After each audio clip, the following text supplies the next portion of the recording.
with another reaction on Trinity Poague, the lady who was accused of murdering her son. Is back for her verdict. Um,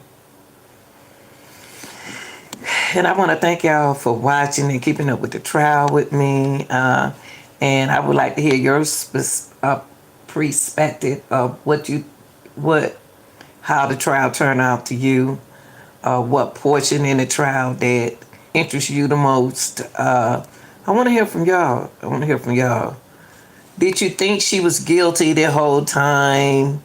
Did you think she was not guilty the whole time? Or do you think it was an accident in the situation, incident, and not intentional? I just want to hear from you all because my opinion is not necessarily based on facts. Knowledge is just my opinion, what I think. Okay, and in this trial, since we're concluding it by the verdict, I thought that maybe she was guilty intentionally, not unintentionally.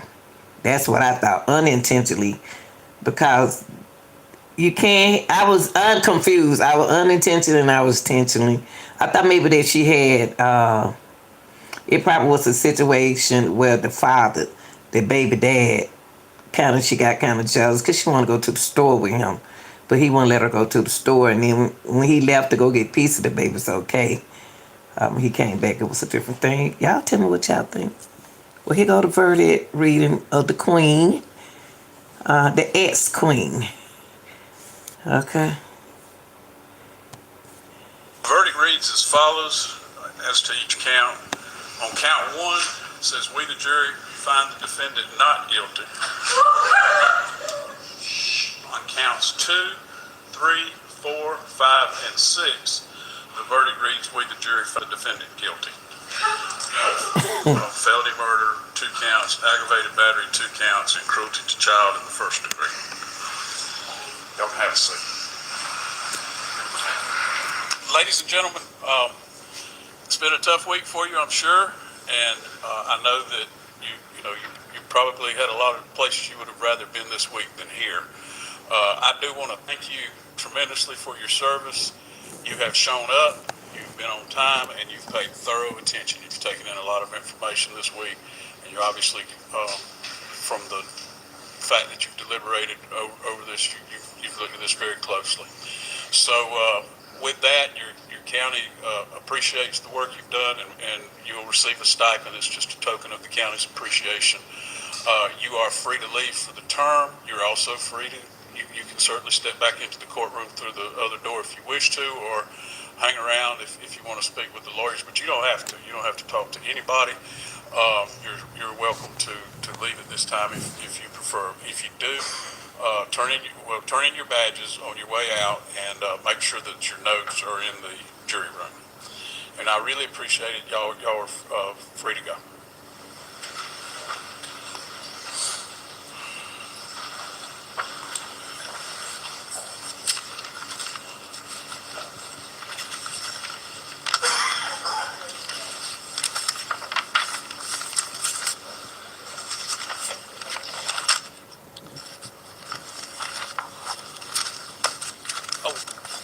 Was there anything we hold the jury for just a second? Ask them to step into the jury room. No, ask them to step into the jury room. Ask them to just step into the jury room. All right, what's up, David? When you think about trading the stock market, you think about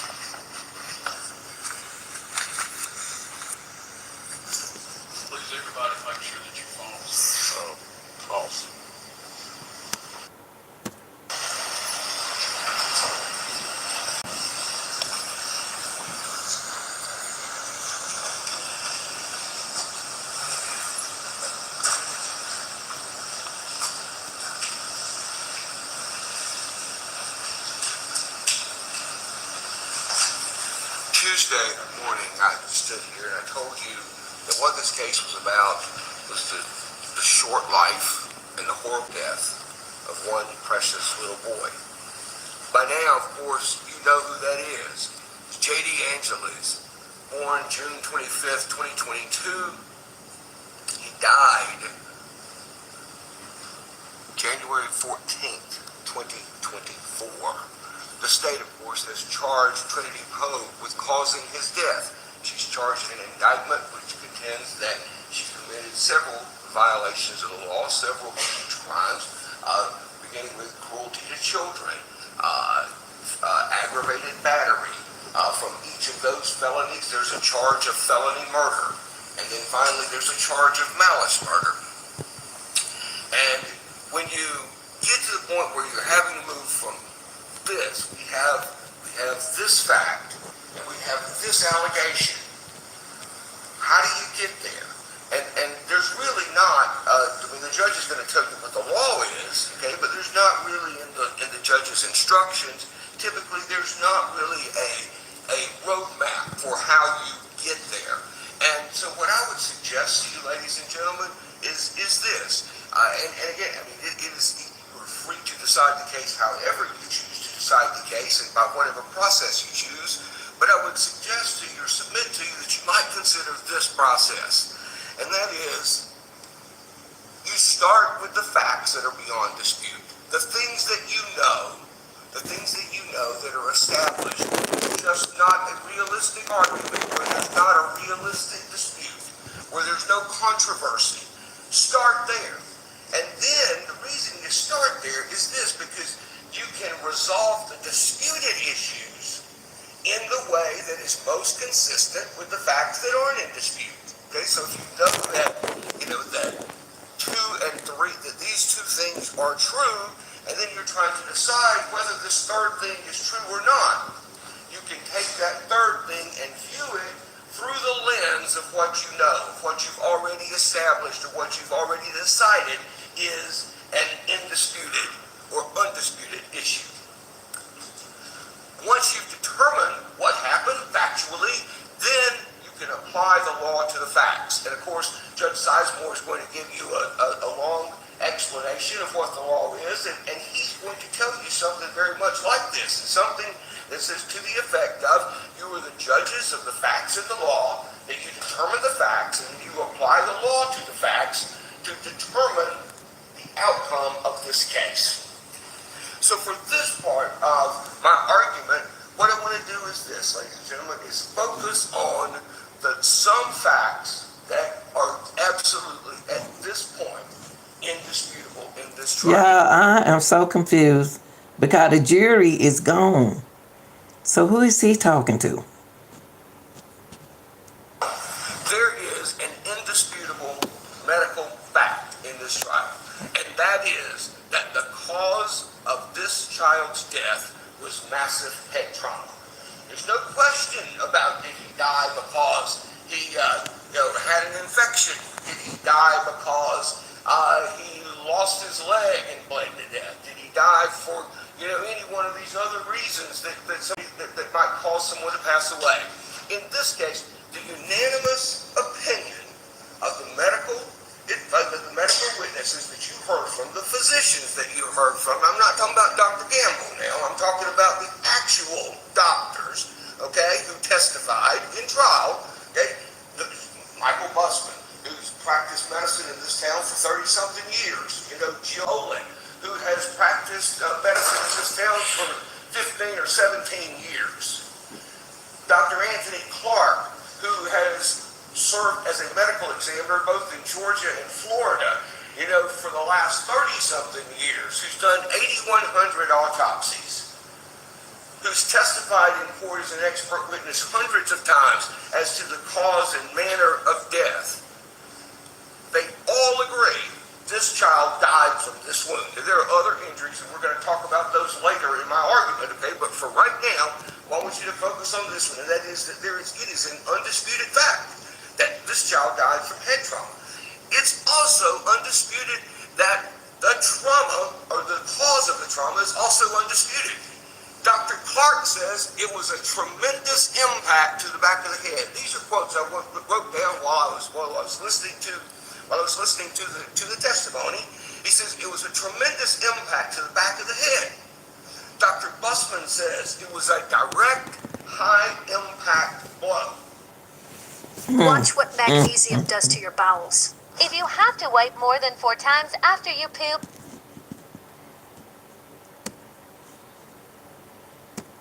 Blow.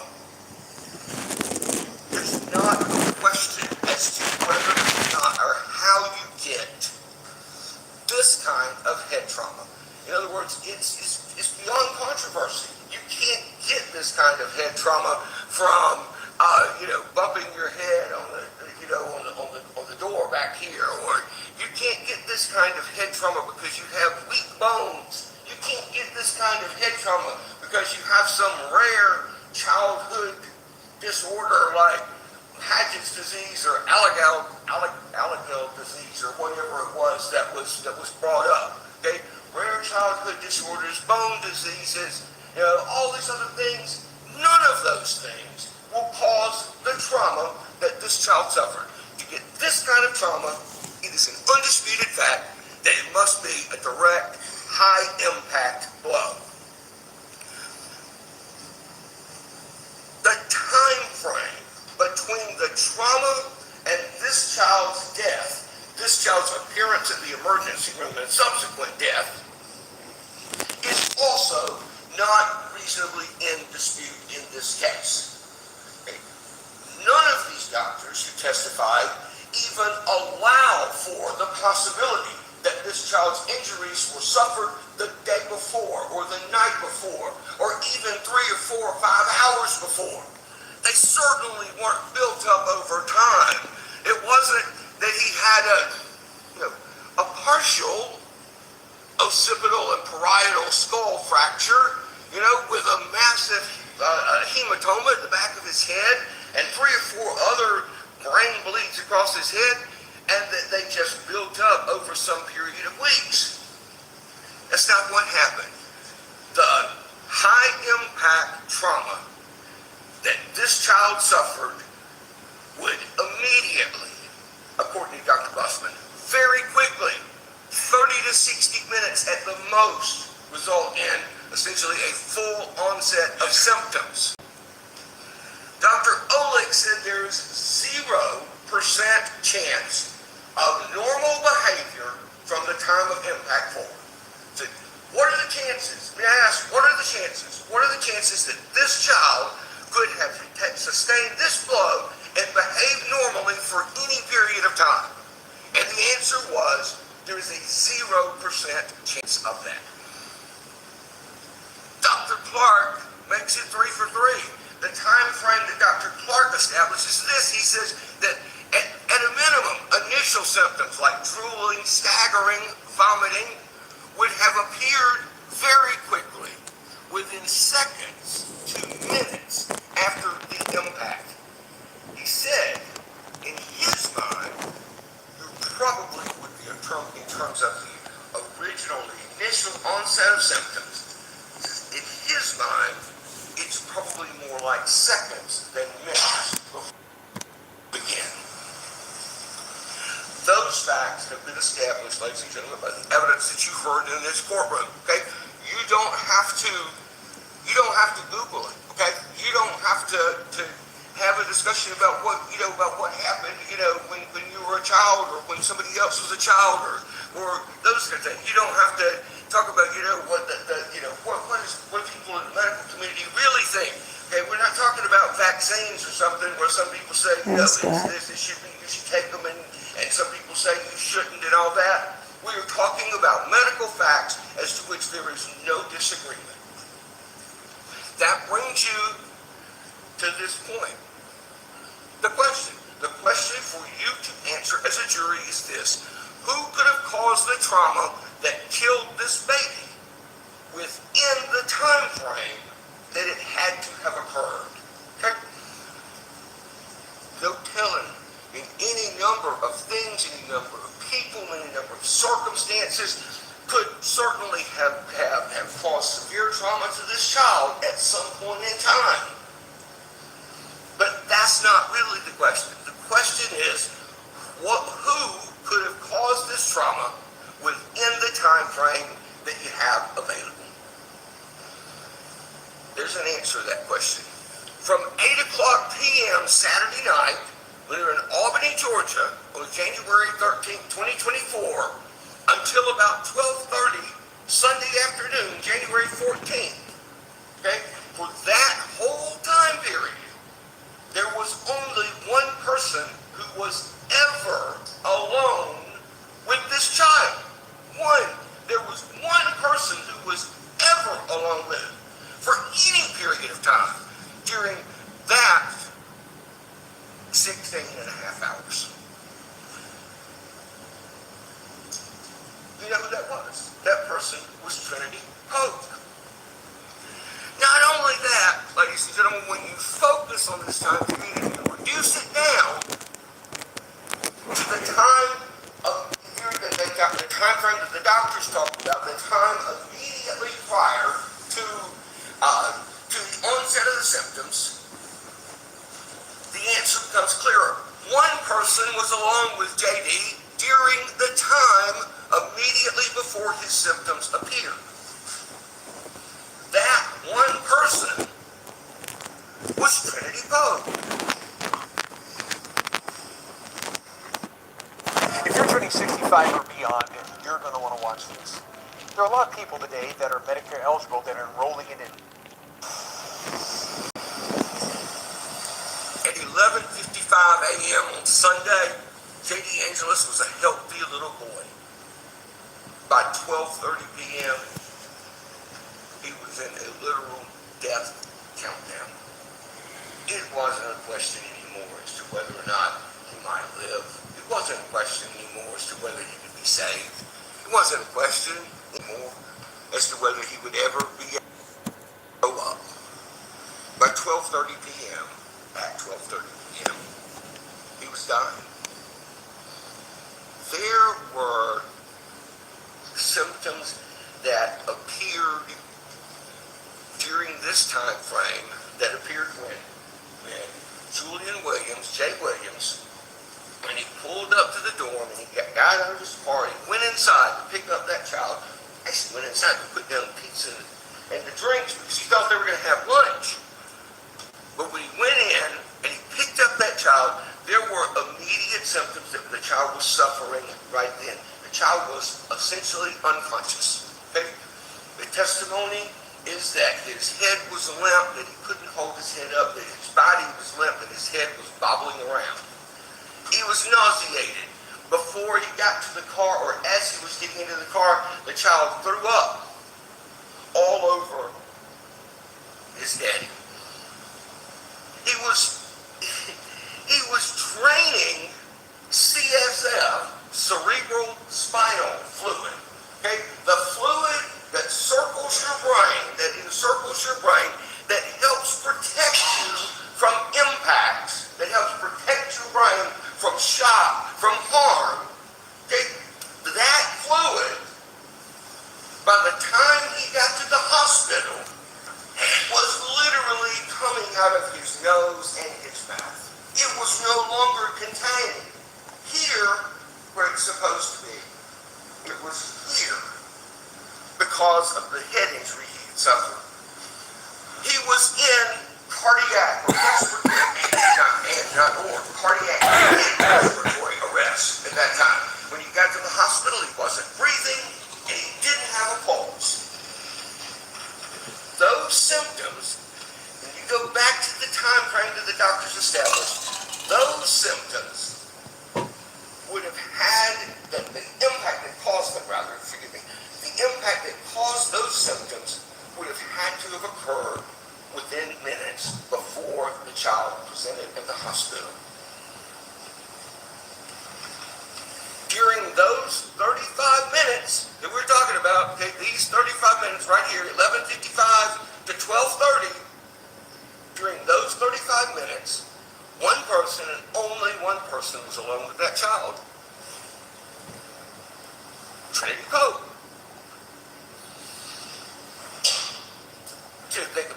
ladies and gentlemen, you have a circumstance where you have two people in a room. We see this in cases that get presented. I mean, I guess prosecutors everywhere see it at some point or another. You have two people in a room. One of them ends up dead. There's a fight. One of them ends up dead.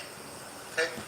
You would think that's an easy case, right? Like, you have two people, one's dead, now we know who did it. Okay? But those aren't typically easy cases. And the reason they're not easy cases is because the person who is alive says, it wasn't my fault. It wasn't my fault. He attacked me. He threatened me. He did this, he did that. You know, I was fighting for my life. Or he angered me so badly that I didn't really have a choice. I was overcome by the emotion of the moment, you know, so it should be voluntary manslaughter or something like that, okay? So there's a myriad of issues that sort of layer on top of each other when you have two people in a room. Except in this circumstance, okay?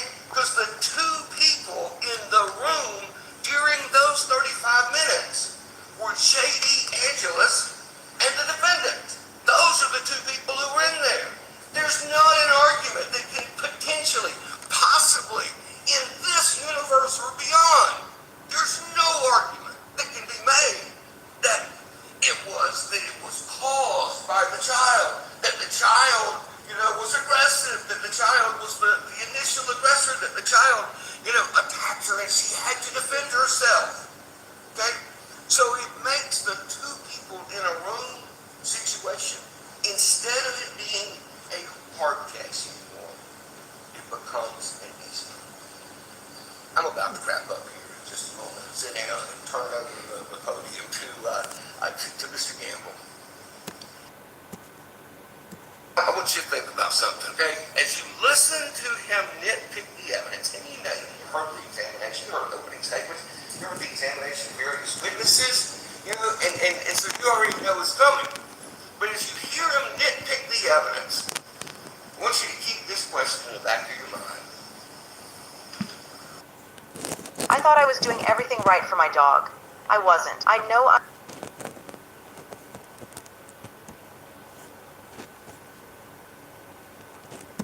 What do any of these things really have to do with the death of J.D. Angelus?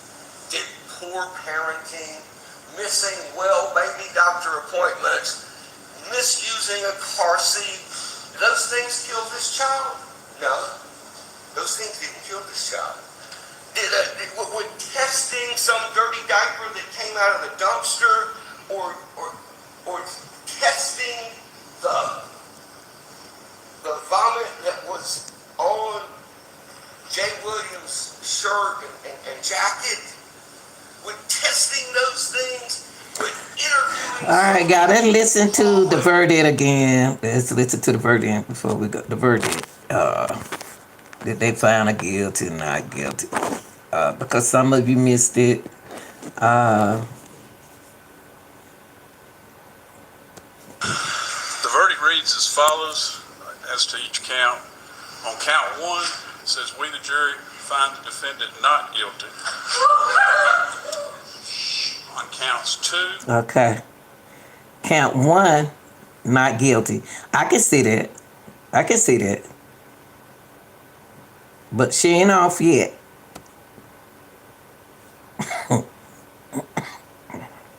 Excuse me, guys. 3, 4, 5, and 6, the verdict reads, we, the jury, find the defendant guilty. She said, I got to see her look on her face again.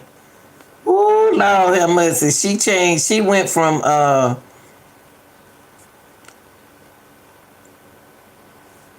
crying and then went to peeping and then went to another little facial expression. Okay, here, let's look at it one more time, y'all, before we go. Hey, Mark. The verdict reads as follows, as to each count. On count one, it says, we, the jury, find the defendant not guilty. On counts two. Okay. They think she done got away, y'all. They think she don't got away. Look at her. Watch this. Watch everything change.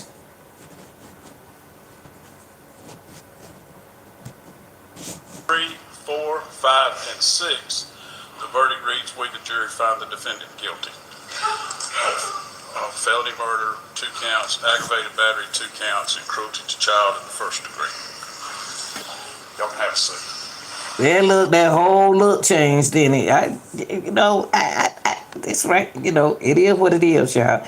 Glad y'all enjoyed the video. Like, share, and subscribe. I'm out.